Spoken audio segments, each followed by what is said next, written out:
Olá, queridos irmãos, amadas irmãs, a paz do Senhor Jesus esteja sempre com todos vocês. Hoje, segunda-feira, dia 11 de novembro, estamos na 32ª semana do Tempo Comum.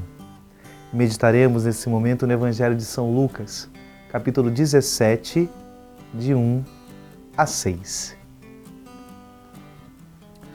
Naquele tempo, Jesus disse aos seus discípulos: é inevitável que aconteçam escândalos, mas ai daquele que produz escândalos.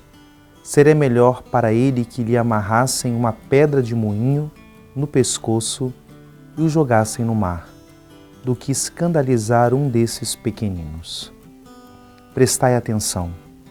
Se teu irmão pecar, repreende-o. Se ele se converter, perdoa-lhe.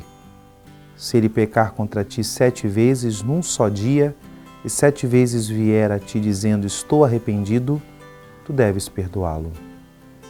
Os apóstolos disseram ao Senhor: aumenta a nossa fé. O Senhor respondeu: se vós tivesseis fé, mesmo pequena como um grão de mostarda, poderias dizer a esta moreira: arranca-te daqui e planta-te no mar, e ela vos obedeceria. Palavra da salvação.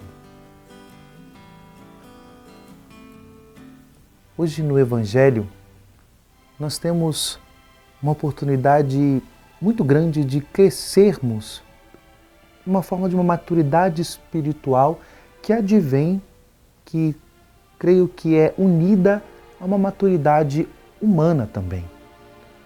Com toda certeza, uma proposta de vivência da fé, mas que passa por um crescimento também na compreensão, na visão, principalmente das realidades, dos acontecimentos ao nosso redor. Jesus fala do escândalo, depois ele fala da correção fraterna, do perdão e no final, como talvez a grande síntese, tem esse clamor dos apóstolos, do aumentar a nossa fé. De fato, o escândalo como é uma realidade da manifestação da fraqueza. Mas, de uma certa forma, quando Jesus coloca o escândalo e relaciona a correção fraterna e ao perdão, como nós ouvimos, Jesus está ensinando o modo como eu e você, como homens e mulheres de fé, devemos lidar com essas realidades contraditórias, que é o escândalo. Toda comunidade que se preze cristã terá realidades de contradição e que se manifestarão até mesmo de modo público, de modo evidente aos olhos dos outros. E como que eu e você devemos atuar como homens de fé? E como que o homem de fé atua? Através da correção fraterna e do perdão. Porque às vezes, quando acontecem essas realidades de escândalo, o que mais acontece dentro das nossas comunidades é o julgamento, a condenação, muitas das vezes a discriminação de pessoas, muitas das vezes o modo de agir é esse, colocando muitas vezes a pessoa de lado, expulsando indiretamente do convívio. E queridos, esse não é um modo cristão de lidar. Esse não é um modo que o Evangelho nos testemunha e nos ensina hoje. Diante de uma realidade escandalosa, é preciso agir com misericórdia. E a misericórdia tem a preocupação com a pessoa, na correção fraterna, no diálogo, na busca da conversa, na preocupação, na edificação do outro, porque a correção fraterna não é apontar erros, mas é edificar, é estar junto, é estender a mão, é caminhar junto e ao mesmo tempo no perdão, na reconciliação, no dar-se ao outro que não merece. Por isso que a grande força, a grande dínamo para a vivência da correção fraterna e do perdão é a fé. Por isso que esse pedido dos apóstolos ele é muito atual. A todo instante nós temos que pedir, Senhor, aumenta a minha fé. E a fé crê no invisível. Diante do escândalo eu não vejo graça.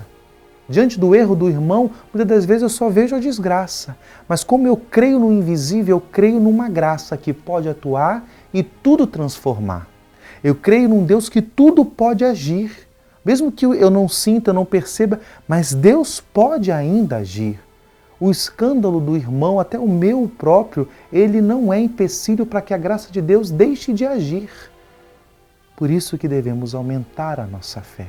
Porque somente a partir da graça eu vou poder edificar o meu irmão na correção fraterna. Porque se eu creio numa graça que tudo pode, a graça também pode atuar na vida desse irmão e renová-lo. Somente a partir da graça eu posso perdoar. Porque o perdão não é que a pessoa vai se transformar, eu dou, eu manifesto aquilo que eu recebi primeiro de Deus. E se o perdão de Deus transformou a minha vida, o meu perdão também pode ser via, pode ser também instrumento para que Deus possa transformar a vida daquele que recebe o meu perdão. Por isso, peçamos ao Senhor hoje como os apóstolos, aumente a nossa fé e que, crescida a nossa fé, possamos atuar a vivência da nossa fé, ter uma atuação de fé através da caridade. E a caridade concreta, pela correção fraterna e o exercício do perdão. Que Deus nos dê essa graça nesse santo dia. Em nome do Pai, e do Filho, e do Espírito Santo. Amém.